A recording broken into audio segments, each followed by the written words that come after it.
जय हिंद दोस्तों, नमस्कार। बात कर लेते हैं आज के दिन भर की सारी बड़ी खबरों की, जहां सबसे पहले आपको बताएंगे जहां एक तरफ अमेरिका इजराइल पड़े हैं ईरान पर अटैक करने के लिए दोस्तों, और ईरान लगातार अरब देशों को बना रहा है निशाना। और अब जहां ट्रम्प ने ईरान का पावर प्लांट पर बड़ा अटैक करने की दी है धमकी, जहां पर बाकी अरब के देश यहां तक कि पाकिस्तान भी ट्रम्प के आगे जोड़ रहा है हाथ, कह रहा है कि ऐसा ना करो साहब, हम हो जाएंगे बर्बाद। सब एकजुट मिलकर आगे हैं अमेरिका के आगे हाथ जोड़ने दोस्तों। वहीं दूसरी तरफ ईरान ने कह दिया कि भारत के इस काम को हम कभी जिंदगी में नहीं भूलेंगे। जी हां दोस्तों, कह दिया भारत का ये दयालुता कभी नहीं भूलेंगे। बताएंगे आखिर ईरान ने भारत को लेकर ऐसा बयान क्यों दिया। वहीं दूसरी तरफ जहां अन्य देश के जहाजों को रोक रखा है हॉर्मुज पर, वहीं भारत को लेकर एक ऐसी जानकारी सामने आई है दोस्तों, भारत के जहाजों को लेकर जो हर किसी को चौंका रहा है। ईरान ने न सिर्फ भारत के दोनों जहाजों को वहां से गुजरने की इजाजत दी, बल्कि भारतीय जहाजों के लिए ऐसा काम किया दोस्तों कि हर एक भारतीयों का सीना गर्व से चौड़ा हो जाएगा। जानकर आप भी हो जाएंगे हैरान। वहीं अमेरिका के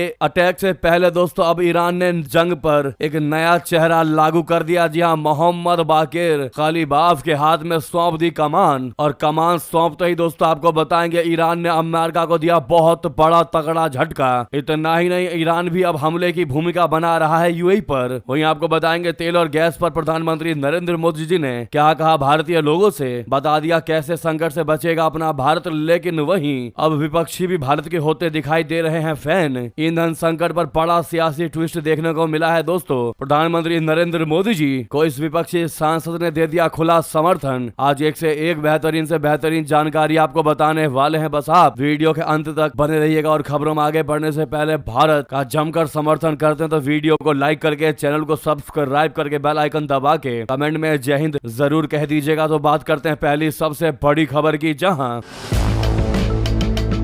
कश्मीर में दोस्तों लोगों के कार्य को देखकर ईरान हो गया ज्यादा खुश और कह दिया हम तुम्हारे दयालुता को नहीं भूलेंगे। दोस्तों कश्मीर से ईरान तक इंसानियत की मिसाल पेश की गई है। नगद से लेकर सोना तक दान किया गया है दोस्तों। मिडल ईस्ट में जारी संघर्ष के बीच कश्मीर से इंसानियत और एकजुटता की एक अनोखी मिसाल आपको हम बता रहे हैं। बड़गाम और बारामूला समेत कई इलाकों के लोगों ने युद्ध प्रभावित ईरान के नागरिकों की मदद करने के लिए बहुत बड़े स्तर पर राहत अभियान शुरू किया। ईद उल फितर के बाद शुरू हुए इस अभियान में लोगों ने दिल खोलकर दान दिया। शिया बहुल क्षेत्रों में स्वयं सेवकों ने घर घर जाकर राहत सामग्रियां और धन एकत्रित किया। इस दौरान लोगों ने सिर्फ नगद ही नहीं बल्कि सोने चांदी के आभूषण, मवेशी और पारंपरिक तांबे के बर्तन तक दान कर दिए। खास बात ये रही कि महिलाओं और बच्चों ने भी बढ़ चढ़कर हिस्सा लिया। कई महिलाओं ने अपने निजी गहने तक दान कर दिए। कश्मीर की एक विधवा ने अपने दिवंगत पति की याद में 28 साल से संभाल कर रखा सोने का स्मृति चिन्ह भी दान कर दिया। वहीं बच्चों ने अपनी बचत और ईद पर मिले पैसे भी राहत कोष में जमा कर दिए। दोस्तों मंजर काफी उदासीन नजर आया, लेकिन आपको बता दें शिया बहुल क्षेत्रों से जिस प्रकार से घर घर जाकर ये दान जुटाया गया, ये दान पश्चिम एशिया में ईरान पर युद्ध से प्रभावित लोगों के लिए था। बड़गाम के विधायक मुंतजीर मेहंदी ने भी 1 महीने तक का वेतन दान कर दिया। दोस्तों अब ऐसे में ईरान के दूतावास ने इस पहल की सराहना करते हुए सोशल मीडिया मंच पर कश्मीर के लोगों का आभार जता दिया। दूतावास ने कहा कि कृतज्ञता से भरे दिलों के साथ हम कश्मीर के दयालु लोगों का धन्यवाद करते हैं। आपकी ये मानवता और एकजुटता कभी नहीं भुलाई जाएगी। स्थानीय निवासी एजाज अहमद ने कहा कि संघर्ष के कारण ईरान में भारी तबाही हुई है और दुनिया को पीड़ित लोगों की मदद करने के लिए आगे आना चाहिए। अब ऐसे में इन कश्मीरियों की इंसानियत को देखकर दोस्तों ईरान भी भारत से काफी खुश होता नजर आ रहा है दोस्तों। लेकिन इसी बीच जो हम आपको जानकारी बता रहे हैं वो भारत के लिए बहुत अच्छी खबर है। वो ये कि भारत के जहाजों को एलपीजी लेकर जाने का आज्ञा तो दिया ही दिया गया दोस्तों, लेकिन वहीं ईरान ने भारत के जहाजों के लिए सीक्रेट रास्ता खुद से दे दिया। जी हां दोस्तों, कैसे बना अपना भारत शिया देश की ताकत बता दें। भारत के 2 और जहाज हॉर्मुज जलडमरू मध्य से गुजरकर भारत आ रहे हैं। दोस्तों ये दोनों जहाज एलपीजी लेकर आ रहे हैं। डेमियन साइमन ने हॉर्मुज में हो रही एक्टिविटी के आधार पर सोमवार को ये जानकारी दी। भारतीय झंडे वाले 2 एलपीजी टैंकर फारस की खाड़ी से भारत आ रहे हैं। ये जहाज जग, बसंत और पाइन गैस है दोस्तों। खास बात यह है कि ईरान इन जहाजों को हॉर्मुज जलडमरू मध्य के लारक केशम चैनल से निकाल रहा है, जो कि एक सीक्रेट रास्ता है। यह रास्ता युद्ध शुरू होने के बाद ईरान के लिए बेहद खास हो गया है। आपको बता दें आखिर ईरान भारतीय जहाजों को यहीं से क्यों निकाल रहा है। दोस्तों इजराइल और अमेरिका के हमले के बाद ईरान ने हॉर्मुज स्ट्रेट से कुछ ही जहाजों को निकलने की इजाजत दी है। ईरानी अफसर इन चुनिंदा जहाजों को लारक केशम गैप से गुजार रही है। हॉर्मुज स्ट्रेट का रूट लेने वाले वाले जहाज अमूमन लारक कैशम से नहीं निकलते हैं, लेकिन हालिया दिनों में ऐसा हुआ। इसके पीछे ईरान की खास रणनीति है जो हम आपको बता रहे हैं, इसीलिए ये खबर आपके लिए खास खबर है दोस्तों। ईरान के लिए लारक कैशम चैनल एक बेहद ही मजबूत गढ़ है। ये ईरान के समुद्री क्षेत्र बोले तो TTW के अंदर है। अपनी मजबूत स्थिति को देखते हुए ईरान जो है वो अपेक्षाकृत इस असामान्य रास्ते से जहाजों को निकाल रहा है। भारत के अलावा कुछ और देशों के जहाजों को भी ईरान ने पुराने रास्ते के बजाय लारक कैशम से गुजारा है। लारक कैशम चैनल के समुद्री रास्ते से काफी जांच पड़ताल के बाद जहाजों को निकाला जाता है। जहाजों की जांच यहाँ ईरानी अफसरों के लिए आसान है क्योंकि इस रास्ते के दोनों ओर द्वीप है और ये बेहद संकरा रास्ता है। ऐसे में ईरानी सेना के लिए यहाँ किसी जहाज को रोकना या फिर सुरक्षित निकाल पाना आसान होता है। ऐसे में भारत के जहाजों का स्पेशल ट्रीटमेंट देना वाकई में हर एक भारतीय के लिए बहुत अच्छी खबर है दोस्तों कि ईरान भारत के लिए विचार कर रहा है, सोच रहा है, भारत के लोगों का ध्यान रख रहा है दोस्तों। ऐसे में भारत के लिए बड़ी ही राहत की खबर है दोस्तों कि 2 LPG टैंकर्स अब स्ट्रेट ऑफ हॉर्मुज को पार करके भारत की ओर बढ़ चुके हैं। लेकिन वहीं आपको बता दें अगली सबसे बड़ी खबर जिसने पूरे दुनिया में तहलका मचा के रखा हुआ है दोस्तों। जानकारी है कि डोनाल्ड ट्रंप ने ईरान के पावर प्लांट पर हमला करने की बहुत बड़ी तैयारी कर ली है, जिससे कि प्यासे मर जाएंगे खाड़ी देश। पाकिस्तान तक को सता रहा है डर। आपको बता दें ईरान अमेरिका के बीच युद्ध और ज्यादा बढ़ने वाला है दोस्तों, जिससे कि मुश्किल उन्हें नहीं बल्कि खाड़ी देशों को हो जाएगी। इस बात का इल्म उन्हें भी है, तभी तो पहले से ही वे इस बात को लेकर बहुत ज्यादा चिंतित है। जी हाँ, हम बात कर रहे हैं अरब देशों की। आपको बता दें उधर ईरान ने साफ कर दिया है कि उसके ऊपर अगर कोई भी दबाव की नीति वैसे काम नहीं करेगी, लेकिन अगर डोनाल्ड ट्रंप ने उनके पावर प्लांट को छुआ भी तो वो हमेशा हमेशा के लिए हॉर्मुज को बंद कर देंगे। डोनाल्ड ट्रंप ने अपने सोशल मीडिया पर लिख दिया है कि ताकत के बल पर वे इलाके में शांति लेकर आएंगे, जिसके जवाब में ईरान ने यह साफ कर दिया है कि वो इन धमकियों से डरने वाला बिल्कुल भी नहीं है। धमकियों का सिलसिला जितना बढ़ रहा है खाड़ी देश दोस्तों उतना ही डर के माहौल में जीते दिखाई दे रहे हैं और पानी पानी हो चुके हैं। आपको बता दें घुटनों पर बैठ गया है खाड़ी देश। खाड़ी के अरब देशों ने अमेरिका को बहुत बड़ी चेतावनी दे दी है कि अगर ईरान के पावर प्लांट्स पर हमला किया गया तो ईरान जवाबी कार्रवाई करेगा। इससे इन देशों के ऊर्जा और पानी से जुड़े ढांचे को खतरा हो सकता है और पूरी दुनिया की अर्थव्यवस्था पर भी तगड़ा असर पड़ सकता है। अधिकारियों के अनुसार खाड़ी के कई देश पिछले कुछ दिनों से नाराज हैं। उनका कहना है कि उन्होंने समय और पैसा लगाने के बावजूद अमेरिका की सरकार पर उनका कोई असर नहीं है। ट्रंप ने कहा है दोस्तों कि अमेरिका सबसे बड़े पावर प्लांट पर पहले हमला करेगा। इनमें से एक प्रमुख है बुशहर न्यूक्लियर पावर प्लांट। यह तेहरान से लगभग 750 किलोमीटर दूर है और ईरानी नौसेना का बेस और एक ऐसा हवाई अड्डा भी है जो नागरिक और सैन्य दोनों कामों के लिए इस्तेमाल होता है।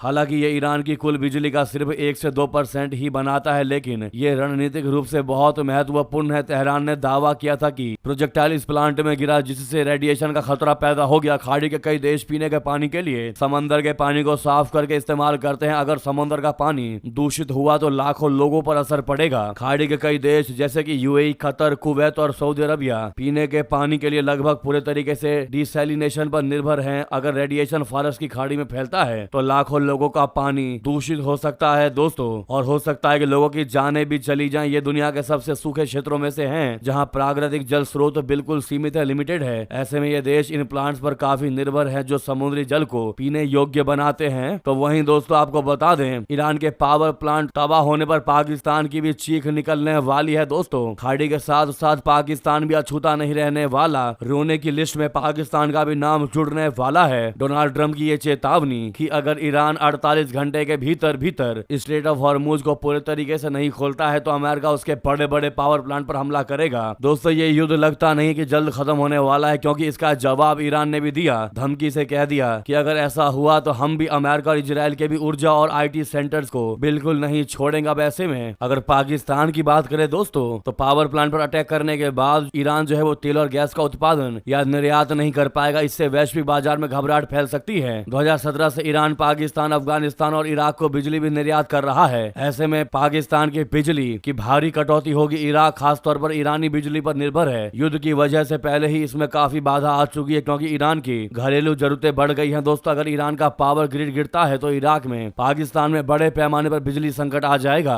इसीलिए पाकिस्तान भी अब रोता दिखाई दे रहा है दोस्तों, और अमेरिका के सामने खाड़ी देशों के साथ मिलकर हाथ जोड़ रहे हैं कि भैया ईरान पर और भी कहीं अटैक कर लो, लेकिन पावर प्लांट पर अटैक मत करना, वरना हम भी ईरान के साथ साथ इनडायरेक्टली तबाह हो जाएंगे। अब देखना ये होगा दोस्तों कि क्या करता है डोनाल्ड ट्रंप। इसीलिए जो पहली बार चैनल पर आए हैं, पहली बार वीडियो को देख रहे हैं, वो सब्सक्राइब करके बेल आइकन अवश्य दबा लीजिएगा। और सारे लोग मिलकर जो भी वीडियो को देख रहे हैं अभी तक लाइक नहीं किया तो सामने लाइक का बटन है, अवश्य दबा दीजिएगा। साथ ही साथ आपको बता दे उधर ईरान ने इस जंग में एक नए चेहरे को बड़ी जिम्मेदारी दे दी दोस्तों। मोहम्मद बाकिर कालिबाफ के हाथ में थाम दिया सारा कमान। खामेनेई के बाद सत्ता और युद्ध रणनीति पर कड़ा नियंत्रण। जी हाँ, ईरान की राजनीति और मिलिट्री रणनीति में अचानक आए बड़े बदलाव के बीच एक नाम जो है वो तेजी से केंद्र में आया है और नाम है मोहम्मद बाकिर कालिबाफ। जी हाँ दोस्तों, रिपोर्ट्स के अनुसार अली लारीजानी की मौत के बाद ईरानी शासन के युद्ध प्रयासों की कमान अब कालिबाफ के हाथों में मानी जा रही है। इससे न सिर्फ तेहरान की आंतरिक सत्ता संरचना बदली है बल्कि रीजनल तनाव की दिशा भी प्रभावित हो सकती है। पूर्व पुलिस प्रमुख और इस्लामिक रिवॉल्यूशनरी गार्ड्स से जुड़ रहे कालिबाफ लंबे समय से ईरान की सत्ता के करीब रहे और मजबूत स्तंभ माने जाते हैं। 2005 में उन्होंने राष्ट्रपति पद की दौड़ में उतरकर राष्ट्रीय राजनीति में अपनी मौजूदगी दर्ज कराई थी। इसके बाद तेहरान के मेयर और फिर ईरानी संसद के अध्यक्ष के रूप में भी उन्होंने ईरान की राजनीति में अपनी पकड़ और मजबूत की है। दोस्तों आपको बता दे, इस नए ऐलान के बाद ईरान ने अमेरिका को दिया बहुत बड़ा एक और तगड़ा झटका। कुवैत में अमेरिकी लड़ाकू विमान को मार गिराने का कर दिया दावा। दोस्तों ईरान ब्रॉडकास्टिंग की एक रिपोर्ट में दावा किया गया है कि कुवैत में एक अमेरिकी लड़ाकू विमान को निशाना बनाया गया जिसके बाद वो क्रैश हो गया। रिपोर्ट के अनुसार ये घटना 23 तारीख को हुई। हालांकि विमान किस तरह का था और उस पर किस तरह हमला हुआ इसकी कोई स्पष्ट जानकारी नहीं दी गई है। JIN-10 यानी जिन 10 के अनुसार इस घटना की स्वतंत्र रूप से पुष्टि न हो सकी है और हालात को लेकर अभी भी स्थिति साफ नहीं हुई है दोस्तों। तो वहीं अमेरिकी सेना की ओर से भी इस दावे पर फिलहाल कोई आधिकारिक बयान सामने नहीं आया है। कुवैत में अमेरिकी लड़ाकू विमान के गिरने के दावे से कुछ दिन पहले भी ईरान ने अमेरिका के F-35 लड़ाकू विमान को निशाना बनाने का दावा किया था। बताया गया कि तेहरान में ऑपरेशन के दौरान विमान को नुकसान पहुंचा था। हालांकि कुवैत में गिरा विमान कौन सा था इसकी अब तक पुष्टि नहीं हो पाई है और न ही अमेरिका की ओर से इस पर कोई आधिकारिक बयान सामने आया है। वहीं ईरान ने भी कुवैत में किसी विमान को गिराने का दावा नहीं किया है जिससे स्थिति अब तक भी साफ नहीं हो पाई है दोस्तों। लेकिन एक चीज तो आपने गौर किया होगा कि जब भी अमेरिका किसी देश में नुकसान करता है तो वो उसका अल्टीमेट लेवल पर प्रचार करता है, एडवर्टाइज करता है। लेकिन जब अमेरिका के किसी भी चीज का, डिफेंस के किसी भी चीज का नुकसान होता है तो अमेरिका उस पर बयान तो छोड़ो, उस पर रिएक्शन तक नहीं देता। यानी कि अपने नुकसान को हमेशा से छुपाता आया है अमेरिका, क्योंकि अमेरिका को पता है कि वही उसका बिजनेस है। अगर उसने अपने नुकसान के बारे में बताया तो लोग उसके हथियारों को, डिफेंस सिस्टम को खरीदना छोड़ देंगे, बंद कर देंगे या कम कर देंगे। और ये इसकी हमेशा से रणनीति रही है दोस्तों। क्या है इस मुद्दे पर आपकी राय, अवश्य कमेंट करके बताइएगा। लेकिन आपको साथ ही साथ अगली बेहतरीन खबर बता दें। पश्चिम एशिया में जारी भीषण युद्ध के बीच एक हैरान करने वाली घटना सामने आई है। ईरान में सोशल मीडिया पर एक वीडियो तेजी से वायरल हो रहा है जिसमें इस्लामिक रिवॉल्यूशनरी गार्ड कॉर्प्स का एक जवान जो है वो बैलिस्टिक मिसाइल पर पेड्रो सांचेज की तस्वीर का स्टिकर लगाता नजर आ रहा है। दोस्तों ये घटना सिर्फ एक तस्वीर नहीं बल्कि इस जंग के बीच चल रहे मैसेज वॉर का भी हिस्सा माना जा रहा है। दरअसल पेड्रो सांचेज उन गिने चुने पश्चिमी नेताओं में शामिल है जिन्होंने अमेरिका और इजराइल द्वारा ईरान पर किए जा रहे हमलों की खुलकर आलोचना की थी। उन्होंने इस युद्ध को गलत बताया था दोस्तों। ईरान में उनके इस बयान को सकारात्मक रूप में लिया गया। वहां के लोगों और सैनिकों ने इसे अपने पक्ष में समर्थन के रूप में देखा है। इसी के चलते IRGC के जवानों ने एक अनोखे तरीके से प्रतिक्रिया दी और सांचेज की तस्वीर लगाकर स्टिकर मिसाइलों पर चिपकाने शुरू कर दिए। ईरान मिसाइलों के साथ साथ मनोवैज्ञानिक तौर पर भी युद्ध लड़ता दिखाई दे रहा है, जवाब देता नजर आ रहा है। दोस्तों इस पर आपका क्या कथन होगा, कमेंट करके बताएगा। साथ ही साथ बता दे ईरान पर क्या हमले की भूमिका बना रहा है UAE। राष्ट्रपति के करीबी ने तेहरान को धमकाया। विदेश मंत्री ने कहा आतंकवादी। जी हां, संयुक्त अरब अमीरात बोले तो UAE की ओर से ईरान के खिलाफ युद्ध में उतरने के संकेत दिए गए हैं। जी हां, UAE की सत्ता के बड़े अधिकारियों की ओर से कहा गया है कि ईरान के खिलाफ सख्त फैसला लिया जा सकता है। ईरान ने अमेरिका और इजराइल के हमलों के जवाब में खाड़ी देशों में अमेरिकी सैन्य ठिकानों को निशाना बनाया है। इससे UAE, Saudi Arabia, Qatar, Kuwait जैसे देशों में गुस्सा देखा जा रहा है। दोस्तों अमेरिका और इजराइल के साथ अब UAE भी अगर ईरान पर हमलों में शामिल होता है तो युद्ध और ज्यादा भीषण रूप ले सकता है। आपको बता दें उधर हरमुज स्ट्रेट जैसे अंतर्राष्ट्रीय जल मार्गों की नाकेबंदी और स्वीकार्य है। मोदी जी ने कहा कमर्शियल जहाजों पर हमले बिल्कुल भी बर्दाश्त नहीं किए जाएंगे। आपको बता दें प्रधानमंत्री नरेंद्र मोदी जी ने ईरान में जारी जंग के चलते जारी तेल और गैस को लेकर लोकसभा में भाषण दिया। उन्होंने भरोसा दिलाया कि देश के लोगों के हित सुरक्षित रहेंगे और सरकार सभी जरूरी प्रयास भी जारी करेगी। उन्होंने इस दौरान ये भी कहा है कि हम शांति के पक्ष में हैं और इसके लिए सारे प्रयास करेंगे। यही नहीं दोस्तों, उन्होंने ये भी चिंता जताई कि इस जंग का असर लंबे समय तक रह सकता है और हमें संयम के साथ हालात से निपटने के लिए तैयार रहना होगा। प्रधानमंत्री मोदी जी ने कहा कि हम कोरोना में तैयार थे और उसका फायदा मिला था, उसी तरह हमें फिर से धीरज और संयम के साथ हर चुनौती का सामना करना है। यही हमारी पहचान है और यही हमारी ताकत है। हमें बहुत सावधान और सतर्क भी रहना है। हालात का फायदा उठाने वाले झूठ फैलाने का भी प्रयास करेंगे। ऐसे लोगों की कोशिशों को सफल नहीं होने देना है। जी हाँ, आपकी जानकारी के लिए आपको बता दें करीब 1 करोड़ भारतीय खाड़ी देशों में रहते हैं और वहाँ काम करते हैं। वहाँ समंदर में चलने वाले जहाजों में भी बड़ी संख्या में क्रू मेंबर भारतीय ही होते हैं। इसीलिए यह जरूरी है कि भारत की संसद से एकजुट आवाज दुनिया में जाए। इस जंग के शुरू होने के बाद से ही प्रभावित देशों में भारतीयों को जरूरी मदद दी जा रही है। लेकिन वहीं आपको बता दें दोस्तों, प्रधानमंत्री नरेंद्र मोदी जी के भी फैन होते नजर आ रहे विपक्षी। जी हाँ, प्रधानमंत्री मोदी जी को विपक्षी सांसद प्रियंका चतुर्वेदी का मिला खुला समर्थन। बता दें पश्चिम एशिया में बढ़ते तनाव और संभावित ईंधन संकट के बीच सरकार की सक्रियता पर अब विपक्ष से भी समर्थन के सुर सुनाई दे रहे हैं। शिवसेना बोले तो यूबीटी सांसद प्रियंका चतुर्वेदी ने प्रधानमंत्री नरेंद्र मोदी जी की ईंधन आपूर्ति को लेकर हुई अहम बैठक की सराहना करते हुए इसे बहुत जरूरी कदम बता दिया। उन्होंने कहा कि मौजूदा वैश्विक हालात को देखते हुए ऐसी तैयारियां बहुत जरूरी हैं ताकि देश में ईंधन की कमी और कीमतों पर असर को नियंत्रित किया जा सके। उन्होंने कहा कि प्रधानमंत्री मोदी जी इस संकट को लेकर काफी एक्टिव हैं। वो कभी ईरान के राष्ट्रपति से संपर्क कर रहे हैं तो वहीं इजराइल और अमेरिका से भी इस मसले पर बात कर रहे हैं। उन्होंने कहा कि मिडल ईस्ट संकट का असर भारत पर भी दिखाई दे रहा है। देश में होटल तक खुले हैं लेकिन एलपीजी की कमी के कारण आइटम्स कम हो गए हैं। दोस्तों, इस युद्ध के बीच जिस प्रकार से भारत भी प्रभावित हो रहा है दोस्तों, और अंदर खाने भारत की मोदी सरकार मोदी जी लगातार निरंतर प्रयास कर रहे हैं कि भारत को किसी भी चीज की कमी ना हो। दोस्तों, अब आप ऐसा समझ लीजिए कि पीएम मोदी जी अंदर खाने बहुत कोशिश कर रहे हैं लेकिन वो जनता को बिल्कुल भी ऐसा एहसास नहीं होने दे रहे हैं कि हम लगातार क्या से क्या कर रहे हैं ताकि जनता में पैनिक बिल्कुल भी ना हो। जी हाँ दोस्तों, ऐसे में मोदी जी के प्रयास के लिए एक लाइक तो बनता है दोस्तों, और कमेंट में long live PM Modi ji जरूर कहिएगा। आप सभी से रिक्वेस्ट है, एक परिवार के मुखिया की तरह अंदर खाने हर प्रयास कर रहे हैं, हर संभव प्रयास कर रहे हैं कि भारत के लोगों को किसी भी प्रकार का दम ना झेलना पड़े। ऐसे में दोस्तों, इस मुद्दे पर आपकी जो भी राय हो बताना बिल्कुल मत भूलिएगा। और जिस प्रकार से विपक्षी खास करके कांग्रेस पार्टी के नेता मोदी सरकार की आलोचना कर रहे हैं दोस्तों, ऐसे मोमेंट पर आप क्या जवाब देना चाहेंगे जरूर कमेंट करके बताइएगा। भारी मात्रा में कमेंट कीजिएगा। लेकिन रिक्वेस्ट है, जहां पर भी आपका ग्रुप हो वहां इस वीडियो को शेयर करिएगा व्हाट्सएप, फेसबुक, एक्स पर। और जाते जाते वीडियो को सबसे पहले लाइक, चैनल को सब्सक्राइब, बेल आइकन कर दीजिएगा, दबा दीजिएगा। मिलते अगली बड़ी खबर में। बहुत बहुत धन्यवाद, बहुत बहुत आभार। जय हिंद, जय भारत, जय श्री राम।